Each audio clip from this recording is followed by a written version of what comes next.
High, happy Sunday. আজকে বর গেছিলো বাজারে, সেখান থেকে নিয়ে এসছে পাবদা মাছ আর চুনো মাছ। চুনো মাছ বাবা খেতে ভীষণ ভালোবাসে, অনেকদিন ধরে বলছিল। এইটা হচ্ছে চুনো মাছের প্রিপারেশন, দেখে নাও। আর এইদিকে রয়েছে পোস্ত আর সাদা সর্ষে বাটা, যেটা দিয়ে হবে কিনা পাবদা মাছটা। তো পাবদা মাছ ভাজা কমপ্লিট।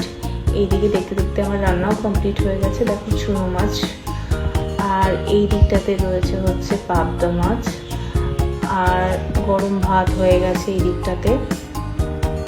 আর একটুখানি ধনেপাতা বাটা করেছি, মিক্সি মেশিনে করেছি, আর নামিয়ে একটুখানি কালো জিরে ফোড়ন দিয়ে একটু নেড়ে নিয়েছি। নেড়ে নিয়ে একটু লেবু দিয়ে দিয়েছি। এদিকে দেখো রোজকার মতো যেটা বলি, যে সব থেকে বিরক্তিকর, আবার যেটা না করলে ডাইনিং রুম ভালো লাগে না, সেটা হচ্ছে এই গ্যাস ওভেন পরিষ্কার করা। যাই হোক, মোটামুটি সব কমপ্লিট। প্রচণ্ড গরমে আমি ঘেমে নিয়ে একাকার হয়ে গেছি। এইবার আমাকে স্নান করতে হবে। মোটামুটি সব কমপ্লিট।